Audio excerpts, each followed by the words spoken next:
Hello dear student, Chanakya गुरु digital platform पर आपका स्वागत है। मैं राजेश चित्रवाल आपको रीट लेवल सेकंड एसएसटी विषय के ज्योग्राफी पोर्शन को लेकर के उपस्थित हुआ हूं। आज हम चर्चा करेंगे एक महत्वपूर्ण बिंदु के तहत। ज्योग्राफी के 3 पोर्शन होते हैं, वर्ल्ड ज्योग्राफी, इंडियन ज्योग्राफी और राजस्थान ज्योग्राफी। तो हम इसकी शुरुआत सबसे पहले इंडियन ज्योग्राफी से करने जा रहे हैं, जिसका पहला पॉइंट होगा भारत का सामान्य परिचय। भारत के सामान्य परिचय को हम 3 बिंदुओं के तहत अध्ययन करेंगे।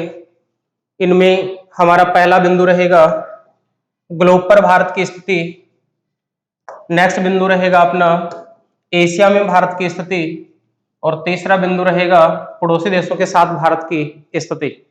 सबसे पहले हम जाने ग्लोब पर भारत की स्थिति को। तो सबसे पहले हम ग्लोबीय स्थिति को आउटलाइन के रूप में देखते हैं। यह हमारे ग्लोब की स्थिति, इस ग्लोब पर भारत की स्थिति हमें किस प्रकार से दिखलाई पड़ती है, जरा ध्यान दें। ग्लोब पर कुछ काल्पनिक रेखाएं इस प्रकार से व्यवस्थित होती हैं। इन काल्पनिक रेखाओं को अक्षांश व देशांतर रेखाओं के नाम से जाना जाता है। ऐसी काल्पनिक रेखाएं जो पूर्व से पश्चिम की ओर खींची जाती हैं अक्षांश कहलाती हैं। ऐसी काल्पनिक रेखाओं में 0 डिग्री अक्षांश रेखा, 0 डिग्री अक्षांश रेखा जो संपूर्ण ग्लोब को 2 बराबर भागों में विभाजित करती है। इस आधार पर 2 गोलार्धों का निर्माण होता है। एक भाग को कहा जाता है उत्तरी गोलार्ध, 0 डिग्री के दक्षिणवर्ती भाग को कहा जाता है दक्षिणी गोलार्ध। दक्षिणी गोलार्ध इसी प्रकार से उत्तर से दक्षिण की ओर अर्थात ध्रुव से ध्रुव को मिलाते हुए खींची जाने वाली काल्पनिक रेखाएं देशांतर कहलाती हैं। इन देशांतर रेखाओं में 0 डिग्री देशांतर रेखा, 0 डिग्री देशांतर रेखा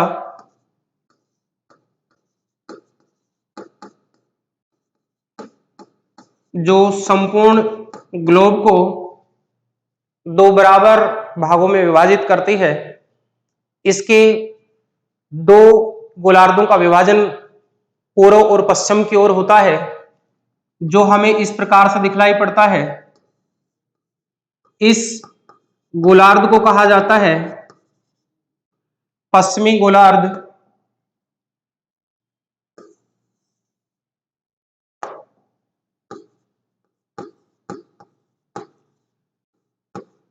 तथा दूसरा गोलार्ध पूर्वी गोलार्ध, पूर्वी गोलार्ध। अब संपूर्ण ग्लोब पर भारत की वास्तव में किस प्रकार की स्थिति पाई जाती है, इसको हम इस प्रकार से व्यवस्थित करके देखते हैं। भारत के संदर्भ में ग्लोब पर भारत की कुछ आउटलाइन इस प्रकार से दिखाई पड़ती है। इससे स्पष्ट होता है कि भारत भूमध्य रेखा या 0 डिग्री अक्षांश रेखा से संपूर्ण उत्तर में स्थित है, इसलिए उत्तरी गोलार्ध का देश है, और साथ ही 0 डिग्री देशांतर रेखा से पूर्णतः पूर्व में स्थित है, अतः पूर्वी गोलार्ध का देश है। इस प्रकार से ग्लोब पर भारत की जो स्थिति है वो निकल करके आती है उत्तरी पूर्वी गोलार्ध का देश, उत्तरी पूर्वी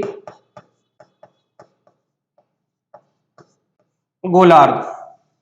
इस प्रकार से हम देखते हैं तो भारत की स्थिति ग्लोब पर उत्तरी पूर्वी गोलार्ध में आती है।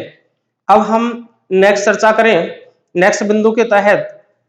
नेक्स्ट बिंदु हमारा आता है एशिया महाद्वीप के संदर्भ में भारत की स्थिति। इसको कुछ इस प्रकार से जानेंगे। जैसा आप देख पा रहे हैं, ये एशिया महाद्वीप की सीमांकन स्थिति है, जिसमें भारत की स्थिति कुछ इस प्रकार से है। डियर स्टूडेंट, ये एशिया महाद्वीप के संदर्भ में आउटलाइन है जो इसका सीमांकन इस प्रकार से करती है।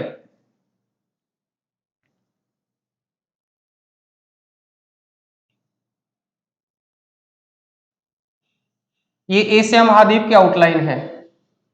इस प्रकार से हम देखते हैं एशिया महाद्वीप में हमारे भारत की जो स्थिति है वो कुछ इस प्रकार से दिखलाई पड़ती है।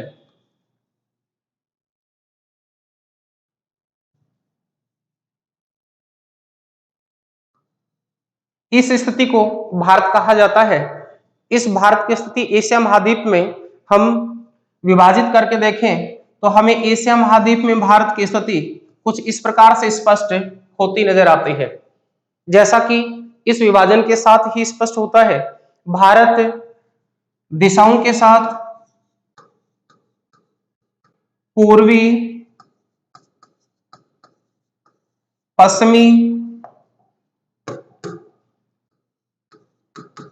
उत्तरी, दक्षिणी, इस पोजीशन में भारत की स्थिति है वो दक्षिणवर्ती एशिया में पड़ती है। दक्षिणी एशियाई देश के रूप में भारत स्थित है। तो पड़ोसी देशों के साथ हमारी स्थिति नेक्स्ट बिंदु के तहत देखें तो हमारे एशिया महाद्वीप के बाद पड़ोसी देशों के साथ भारत किस प्रकार से व्यवस्थित है, भारत की सीमाएं पड़ोसी देशों से किस प्रकार से लगती हैं, जिसको हम भारत के मानचित्र के माध्यम से देख पा रहे हैं। भारत के पड़ोसी देशों के संदर्भ में हमारी कुछ सीमाओं का विभाजन जो अंतरराष्ट्रीय सीमाओं के रूप में जाना जाता है, जो कुछ इस प्रकार से व्यवस्थित है। यह हमारी भारत की अंतरराष्ट्रीय सीमाएं हैं, पड़ोसी देशों के साथ इस प्रकार से लगती हैं। यह हमारी अंतरराष्ट्रीय सीमाएं हैं। अब पड़ोसी देशों के साथ भारत की जो स्थिति है वो हमें कुछ इस प्रकार से नजर आती है दिशाओं के साथ। डियर स्टूडेंट, साथ ही देखते जाए दिशा और देश की स्थिति को हम इस मानचित्र के माध्यम से समझने का प्रयास करेंगे जो इस प्रकार से है। सबसे पहले हम देखें देश व दिशा। हमारे भारत की स्थिति पड़ोसी देशों में पाकिस्तान के साथ किस प्रकार से व्यवस्थित है। पाकिस्तान की स्थिति इस लोकेशन के साथ पाई जाती है। पड़ोसी देशों के संदर्भ में अगर हम देखें तो पाकिस्तान हमारे दिशा के साथ उत्तरी व उत्तरी पश्चिमी दिशा में स्थित है। अर्थात भारत के साथ पड़ोसी पाकिस्तान इस दिशा के साथ व्यवस्थित है। यह दिशा हमारे पश्चिम से लेकर के उत्तर पश्चिम तक विभाजित है। इस प्रकार से भारत पाकिस्तान के साथ पश्चिम व उत्तर पश्चिम में सीमांकन करता है। नेक्स्ट देश की चर्चा करें, हमारे सीमावर्ती देश अफगानिस्तान।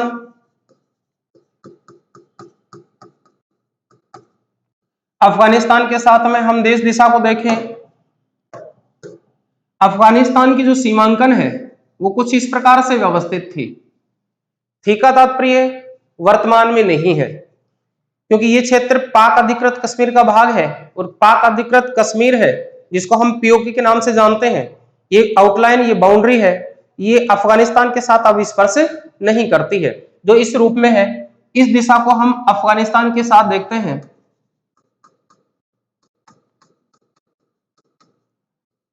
अफगानिस्तान की दिशा उत्तर पश्चिम में है। साथ ही हम पड़ोसी देश के नेक्स्ट सीक्वेंस पर चलें तो हमारे पड़ोस में पड़ता है थर्ड पड़ोसी देश चाइना, जिसको हम चीन के नाम से जानते हैं। चीन की स्थिति यहां पड़ती है, यह आउटलाइन चीन के साथ लगती है। इस सीमांक के विभाजन को छोड़ दें। देखिए, हमारे एक से अधिक विस्तार के साथ एक से अधिक दिशाओं के सीमांकन के साथ चीन की विस्तार की अवस्था पाई जाती है। सामान्यतः हम अगर इसकी दिशा की बात करें तो चीन हमारे उत्तर दिशा में स्थित निकट पड़ोसी देश है। तो चीन की स्थिति हमारे उत्तर में बनती है, इसलिए हम इसको उत्तरी पड़ोसी देश कहते हैं। नेक्स्ट करें आगे, हम निकट पड़ोसी देश नेपाल की चर्चा करें तो नेपाल हमारी किस दिशा में पड़ोसी देश है? नेक्स्ट नेपाल, नेपाल की जो स्थिति है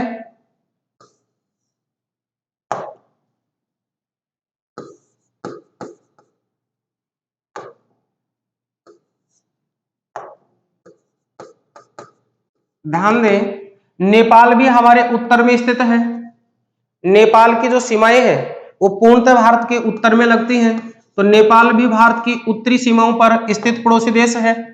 नेक्स्ट स्थिति में हम देखें अगले देश, पड़ोसी देश भूटान की। भूटान हमारी सीमाओं के साथ लगने वाला एक बफर स्टेट के रूप में जाना जाता है। ये राष्ट्र हमें भूटान की दिशा के साथ कुछ इस प्रकार की अवस्था उत्तर के साथ पाई जाती है। यहां हम तीन देश देख पा रहे हैं, तीनों देशों की जो स्थिति है वो उत्तर में बनती है, और उत्तर में चीन, नेपाल और भूटान हमें इस प्रकार से व्यवस्थित दिखलाई पड़ते हैं जो भारत की सीमाओं का निर्धारण करते हैं। नेक्स्ट पड़ोसी देश की चर्चा करें, म्यांमार, जिसका पुराना नाम बर्मा था, नया नाम म्यांमार। म्यांमार हमारी सीमाओं के साथ पूर्व में लगता है। म्यांमार की सीमाएं हमारे पूर्व में स्थित हैं, अर्थात पूर्वी पड़ोसी देश है। यहां इस स्थिति को हम देखें, ये जो सीमांकन है ये म्यांमार की सीमाओं का सीमांकन है, और ये दिशा हमारे पूर्व दिशा की ओर बनती है, इसलिए म्यांमार की जो स्थिति है वो पूर्वी पड़ोसी देश के रूप में जानी जाती है।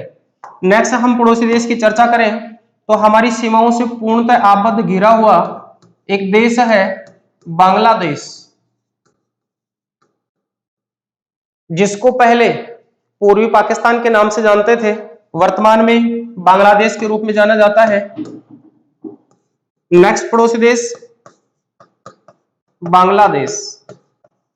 बांग्लादेश की जो सीमाएं हैं वो हमारी सीमाओं से कुछ इस प्रकार से हैं, पूर्णतः पूर्व में स्थित है, पूर्वी देश है। यह हमारी भौगोलिक सीमाओं के साथ व्यवस्था पाई जाती है। इस प्रकार से अगर हम देखें तो हमारे 7 पड़ोसी देश हमारी सीमाओं का निर्धारण करते हैं। इन 7 पड़ोसी देशों में सबसे पहले पाकिस्तान, जो हमारे उत्तर व उत्तर पश्चिम में स्थित पड़ोसी देश है। अफगानिस्तान हमारे उत्तर पश्चिम में स्थित पड़ोसी देश है। चीन हमारे उत्तर में स्थित पड़ोसी देश है। नेपाल हमारे उत्तर में पड़ोसी देश है। भूटान हमारे उत्तर में पड़ोसी देश है। म्यांमार हमारे पूर्व में स्थित पड़ोसी देश है। बांग्लादेश हमारे पूर्व में स्थित पड़ोसी देश है। अर्थात हमारे इन 7 देशों की सीमाएं भारत के इस क्रम को व्यवस्थित करती हैं, या इन देशों की सीमाओं से इस प्रकार से घिरा हुआ है। अब कुछ जलीय जो भाग है वो हमारी सीमाओं का निर्धारण करता है, और वो जलीय सीमाएं हमारी यहां हम पूर्व में हम पश्चिमी बंगाल, वेस्ट बंगाल से लेकर के हम देखते हैं कन्याकुमारी के,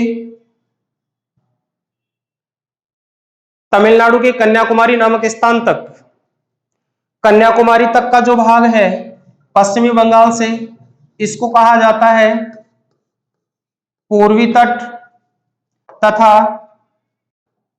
कन्याकुमारी से और गुजरात के कच्छ तक का जो क्षेत्र है ये कहलाता है पश्चिमी तट। इस प्रकार से हमारी जो भारत की सीमाएं हैं वो पड़ोसी देशों के साथ व्यवस्थित होती हैं। भारत और भारत के पड़ोसी देशों के संदर्भ में हमने देश और दिशा की जानकारी ली। इसके बाद हम आगे की चर्चा करते हैं भारत की स्थिति और विस्तार के संदर्भ में। तो सबसे पहले हम देखें भारत की स्थिति और विस्तार के लिए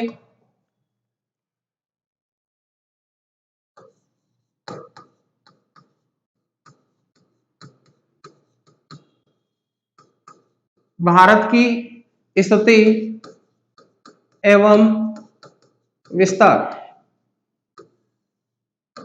भारत की स्थिति एवं विस्तार, सबसे पहले हम इसकी तुलना करने जा रहे हैं। जैसा हमने ग्लोब पर देखा, एशिया महाद्वीप में देखा, साथ ही हमने इसको भारत के पड़ोसी देशों के साथ देखा। जहां हमने ग्लोब पर इसको उत्तरी पूर्वी गोलार्ध में स्थित माना, वहीं एशिया महाद्वीप में इसको दक्षिणी एशियाई देश माना, और पड़ोसी देशों के साथ हमने कुछ सीमावर्ती देशों की चर्चा की। अब हम इसकी तुलना करने जा रहे हैं। सबसे पहले हम जिस भारत में हम भारत की अवस्थिति को जाने, भारत की स्थिति और विस्तार को जाने, उससे पहले हम जाने भारत क्या है। तो भारत की कुछ स्थिति हम इस प्रकार से देखें, विश्व के संदर्भ में क्षेत्रफल और विश्व के संदर्भ में जनसंख्या।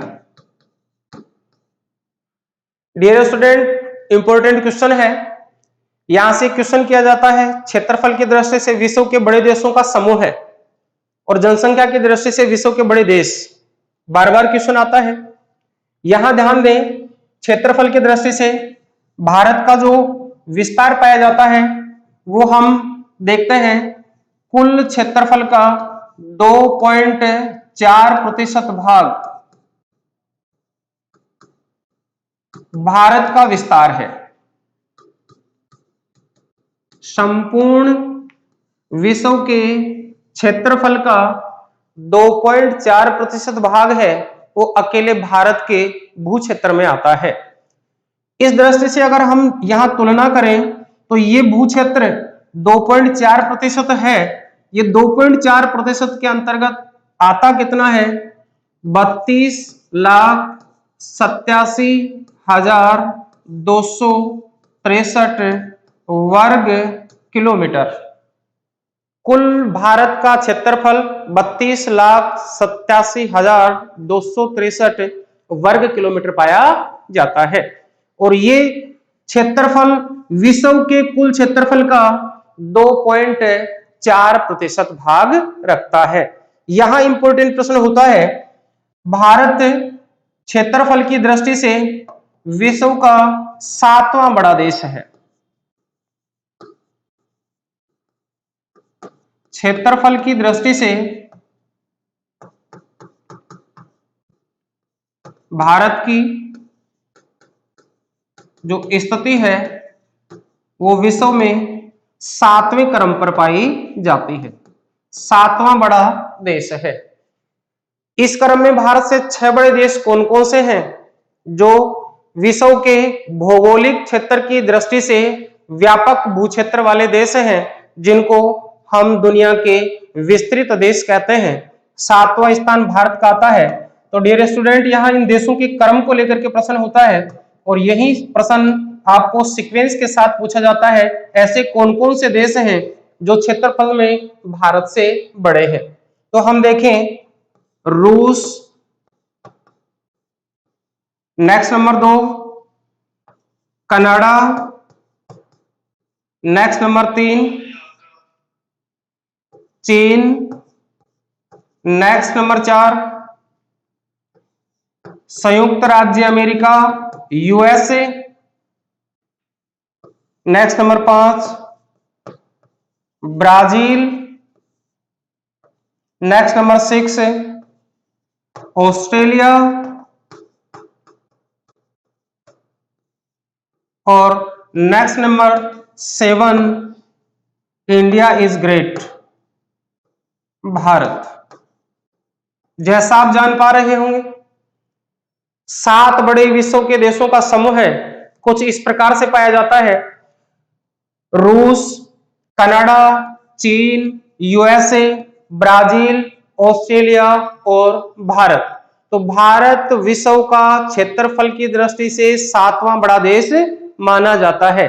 अब यहाँ ग्रुप को लेकर के प्रश्न दिया जाता है और यहाँ भारत से आगे वाले देश को भी पूछ लिया जाता है।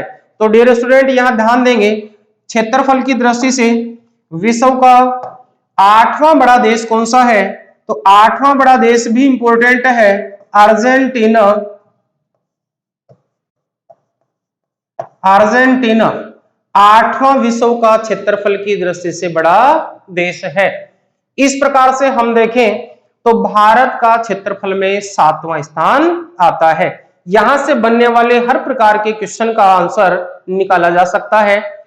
अब यहां हम जनसंख्या से तुलना करें विश्व की, तो भारत की विश्व में जनसंख्या की स्थिति कुछ इस प्रकार से पाई जाती है। जनसंख्या की दृष्टि से भारत विश्व का सेकंडवां स्थान या कह सकते हैं हम दूसरा स्थान आता है।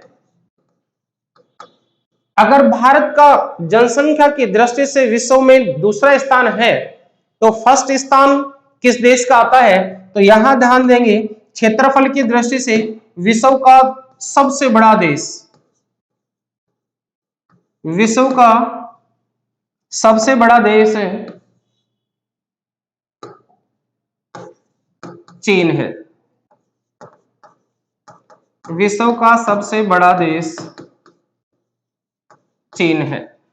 अब यहां हम दोनों स्थितियों को डिजिट के अनुसार भी पूछा जा सकता है। 2011 की जनगणना के अनुसार भारत की जनसंख्या है वो 121.02 करोड़ मानी जाती है। डाटा आपको जनगणना वर्ष के अनुसार ही याद रखना है। 2001 की जनगणना के अनुसार भारत की जनसंख्या 102.7 करोड़ थी, लेकिन 2011 की जनगणना के अनुसार भारत की जनसंख्या 121 लगभग 2 करोड़ मानी जाती है और इसी स्थिति में भारत का सेकंड स्थान आता है। नेक्स्ट हम बात करें विश्व का जनसंख्या की दृष्टि से चीन का प्रथम स्थान है। तो चीन की जनसंख्या कितनी है जो हमें विश्व में भारत से अग्रणी मानता है? 134 करोड़ जनसंख्या। अगर इसका एज इट इज डाटा लें हम तो 134.10 करोड़ जनसंख्या है। 134.10 करोड़ जनसंख्या चीन की पाई जाती है। तो विश्व में भारत का चीन के बाद जनसंख्या में दूसरा स्थान आता है। अब यहां दो क्वेश्चन और निकल करके आते हैं, वो भी इंपॉर्टेंट है, ध्यान दें। यहां थर्ड देश की चर्चा की जाए तो यहां जनसंख्या की दृष्टि से विश्व का तीसरा बड़ा देश है वो यूएसए, संयुक्त राज्य अमेरिका है। डिजिट में ग्रुप बना करके क्वेश्चन को कर लिया जाता है। विश्व में जनसंख्या की दृष्टि से 3 बड़े देशों का सही समूह है या आरोही व अवरोही क्रम में व्यवस्थित कीजिए। तो यहां चीन प्रथम स्थान, भारत द्वितीय स्थान और संयुक्त राज्य अमेरिका जनसंख्या की दृष्टि से विश्व में तीसरा बड़ा देश माना जाता है। अब हम स्थिति और विस्तार की चर्चा करें तो सबसे पहले हम देखेंगे भारत की स्थिति और विस्तार के संदर्भ में भारत का अक्षांश व देशांतरीय विस्तार किस प्रकार से पाया जाता है। तो सबसे पहले हम जाने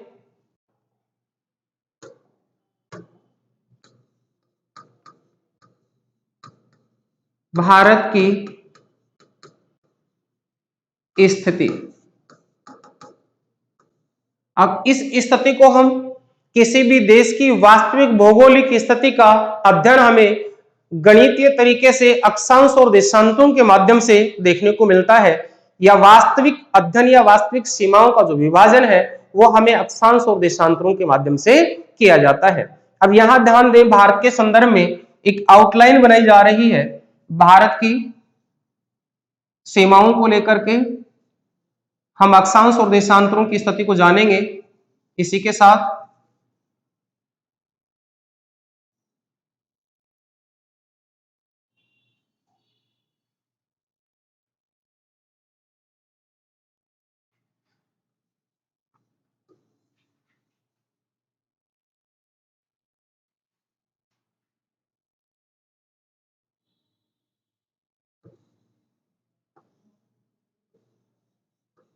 इस प्रकार से भारत की कुछ आउटलाइन हमें दिखाई देती है और इस आउटलाइन को कहा जाता है मुख्य भूमिका भारत। मुख्य भूमिका भारत का तात्पर्य है भारत का विस्तार इससे बाहर भी है और उस बाहरी जो विस्तार की स्थिति है उसको हम द्वीपीय भारत कहा जाता है।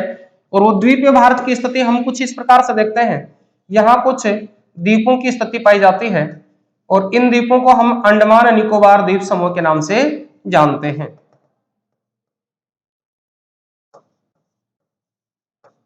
अंडमान व निकोबार, यहां कुछ द्वीपीय स्थिति हमें इस प्रकार से व्यवस्थित पाई जाती है, इसको कहा जाता है लक्षद्वीप समूह। यह हमारा संपूर्ण भारत है। इस अवस्था में हम देखें तो भारत की स्थिति और विस्तार के संदर्भ में हम कुछ इस प्रकार से जान पाते हैं कि भारत की अक्षांशीय स्थिति, जैसा अभी हमने देखा था, पूर्व से पश्चिम की ओर खींची जाने वाली काल्पनिक रेखाएं अक्षांश कहलाती हैं और उत्तर से दक्षिण की ओर खींची जाने वाली या ध्रुव से ध्रुव को मिलाती हुई खींची जाने वाली काल्पनिक रेखाएं देशांतर कहलाती हैं। तो इन अक्षांश रेखाओं के विभाजन में हमारी स्थिति 8 डिग्री 4 मिनट उत्तरी अक्षांश से प्रारंभ मानी जाती है। उत्तरी अक्षांश से प्रारंभ मानी जाती है। यहां इसका अंतिम जो बिंदु है वो हमें कन्याकुमारी के रूप में दिखाई देता है। कन्याकुमारी 8 डिग्री 4 मिनट जो शुरुआत है वो तमिलनाडु राज्य के दक्षिणवर्ती भाग कन्याकुमारी से माना जाता है, या इसको कैप कैमोरिन भी कहते हैं, जिसकी चर्चा हम आगे करने जा रहे हैं। कैप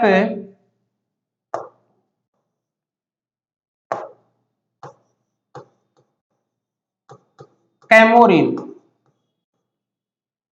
जल का ऐसा भाग जो नुकीले भू क्षेत्र के चारों ओर घिरा होता है, या स्थलीय वह भाग जो नुकीला है जिसके चारों ओर जल घिरा हुआ होता है, वो कैप कहलाता है। जैसा आपने नाम सुना होगा cap of good hope, cap Cairo. वो कैप भाग वही भाग होता है जो सकड़ा नुकीला होता है जिसके 3 ओर जल होता है, ऐसे सकड़े नुकीले भाग को कहा जाता है कैप। और ये स्थिति यहां इसी प्रकार से बनती है, इसलिए इसका नाम रख दिया जाता है कैप कैमोरिन। प्रश्न पूछ लिया जाता है भारत में अक्षांश से स्थिति प्रारंभ होती है कैप कैमोरिन से। इसी को कहा जाता है कन्याकुमारी, इसी को कहा जाता है कुमारी अंतरीप। तो इसकी जो विस्तारी अवस्था है 8 डिग्री 4 मिनट उत्तरी अक्षांश से प्रारंभ होती है और अंततः हमें जम्मू कश्मीर में 37 डिग्री और 6 मिनट उत्तरी अक्षांश पर समाप्त होती है। ये जो स्थान है अंतिम स्थान, इसको कहा जाता है इंद्राकोल। इंद्राकोल पर जाकर के हमारे उत्तर में अक्षांश से स्थिति समाप्त हो जाती है। तो हम देखें भारत का अक्षांश से विस्तार मुख्य भूमि का 8 डिग्री 4 मिनट उत्तरी अक्षांश से प्रारंभ होकर 37 डिग्री 6 मिनट उत्तरी अक्षांश के बीच पाया जाता है, या कैप कैमोरिन से लेकर कन्याकुमारी से लेकर इंद्राकोल के मध्य पाया जाता है। इस स्थिति में हम अगर भारत के सुदूर दक्षिणी भाग की बात करें, dear student very important question है, प्रश्न होता है भारत का दक्षिणी अक्षांश माना जाता है। भारत का दक्षिणी अक्षांश 8 डिग्री 4 मिनट माना जाता है। जब बात आए भारत का दक्षिणी अक्षांश तो स्थिति होगी दक्षिणी अक्षांश की। भारत का दक्षिण नहीं है, अक्षांश उत्तरी है लेकिन भारत की दिशा दक्षिणी है, तो इसको कहा जाता है भारत का दक्षिणी अक्षांश। लेकिन बात आए सुदूर दक्षिणी अक्षांश तो क्वेश्चन ही बदल जाता है। प्रश्न आए दक्षिणतम अक्षांश, प्रश्न ही बदल जाता है। आंसर होता है 6 डिग्री 45 मिनट उत्तरी अक्षांश रेखा।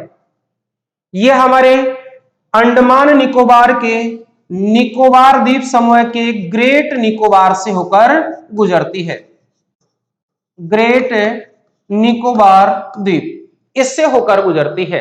हमारे भारत की वास्तव में अक्षांश से विस्तार की जो अवस्था है 6 डिग्री 45 मिनट उत्तरी अक्षांश, जिसको हम इंदिरा पॉइंट कहते हैं, जहां से गुजरती है, इस भाग को कहा जाता है इंदिरा पॉइंट। इंदिरा पॉइंट, ध्यान दें, उत्तरतम भाग को इंदिरा कोल कहा जाता है, दक्षिणतम भाग को इंदिरा पॉइंट कहा जाता है। इंदिरा पॉइंट से प्रारंभ होकर इंदिरा कोल पर हमारी समाप्ति होती है। इस प्रकार से अगर हम विस्तार को देखें तो इस प्रकार की अक्षांश रेखाएं निरंतर आगे की ओर उच्च अक्षांशों में बढ़ती चली जाती हैं, 37 डिग्री 6 मिनट उत्तरी अक्षांश पर जाकर समाप्त हो जाती हैं। ऐसा ही एक अक्षांश जो भारत को लगभग 2 बराबर भागों में बांटता है, किस नाम से जाना जाता है? इसको कहा जाता है कर्क रेखा।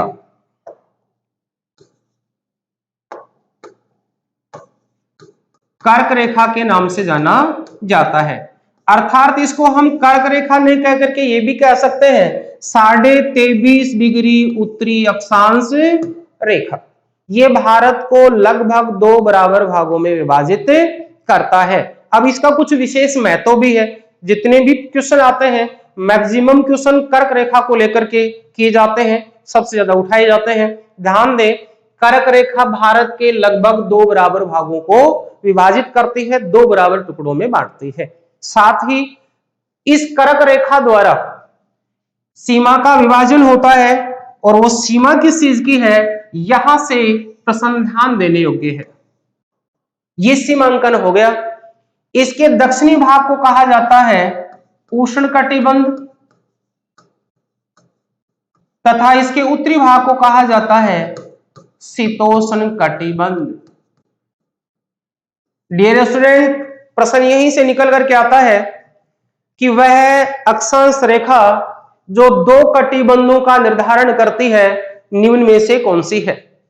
भारत की यह अक्षांश रेखा कर्क रेखा या 23.5 डिग्री उत्तरी अक्षांश रेखा है जो भारत को 2 कटिबंधों में बांटती है।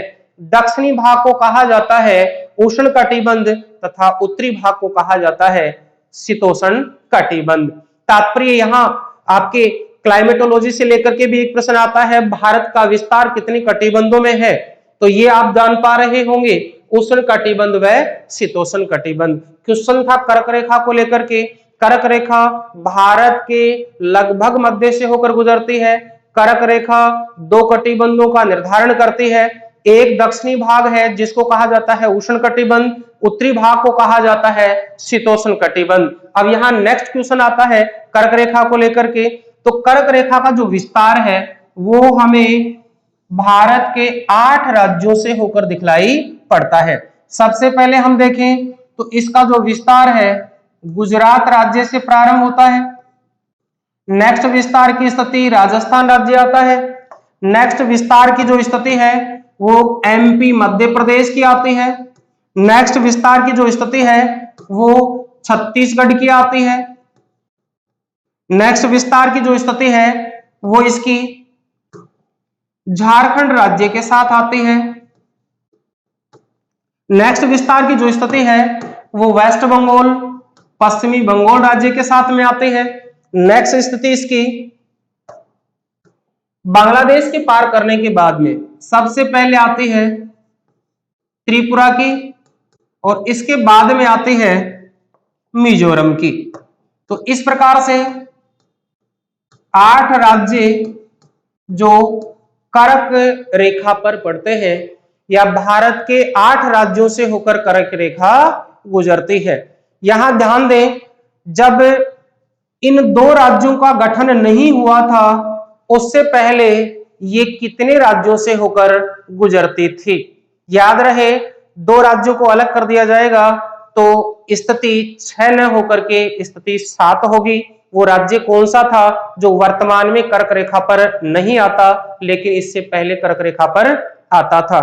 डियर स्टूडेंट, इंपॉर्टेंट है, झारखंड राज्य जिससे अलग हुआ बिहार, इस बिहार की स्थिति पहले कर्क रेखा पर थी लेकिन झारखंड राज्य बनने के बाद बिहार की स्थिति कर्क रेखा से दूर हो जाती है और झारखंड राज्य एक नया राज्य बनकर के आ जाता है। इधर मध्य प्रदेश पहले नया राज्य के रूप में छत्तीसगढ़ का उदय होता है। इससे पहले मध्य प्रदेश से गुजरती थी, लेकिन एक नया राज्य छत्तीसगढ़ जुड़ने के कारण इनकी संख्या 8 हो जाती है। अब यहाँ ये भी ध्यान देंगे, यहाँ कर्क रेखा को लेकर के प्रश्न किए जाते हैं और वो प्रश्न होते हैं कर्क रेखा पर पड़ने वाले शहरों की स्थिति, कर्क रेखा के निकट पड़ने वाले राजधानी की स्थिति। यहाँ हम आगे चर्चा करने जा रहे हैं कर्क रेखा की स्थिति को लेकर के, कर्क रेखा के निकट कौन कौन से शहर स्थित हैं। तो मैं आपको बताऊं, ध्यान दें, वेरी इंपॉर्टेंट, जैसा कि एग्जाम में पूछा जा चुका है, विगत एग्जाम में ही ये प्रश्न आया था गांधीनगर को लेकर के। ध्यान दें, गुजरात का गांधीनगर,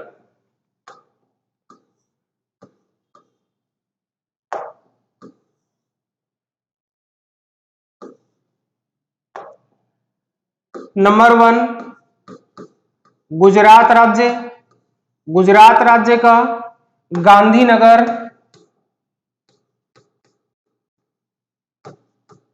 गांधीनगर याद रहे गांधीनगर गुजरात की राजधानी भी है, क्वेश्चन अलग भी निकल करके आएगा यहां से। नेक्स्ट हम देखें राजस्थान, राजस्थान का बांसवाड़ा, राजस्थान का बांसवाड़ा सबसे निकट। नेक्स्ट नंबर 3 मध्य प्रदेश, मध्य प्रदेश के 2 शहर सबसे निकट पड़ते हैं, भोपाल,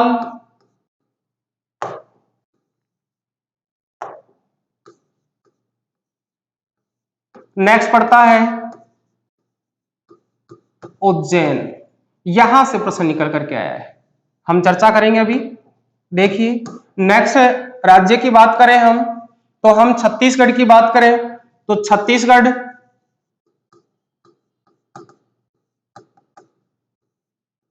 शहर है, इसके निकट है। साथ ही हम आगे नेक्स्ट राज्य की बात करें झारखंड,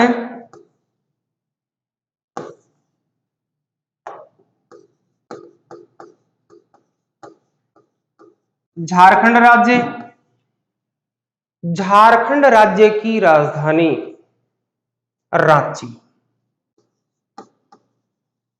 विगत एग्जाम में यह प्रश्न पुटअप कर लिया गया है। झारखंड निकट कर्क रेखा के पड़ने वाला शहर और राजधानी है।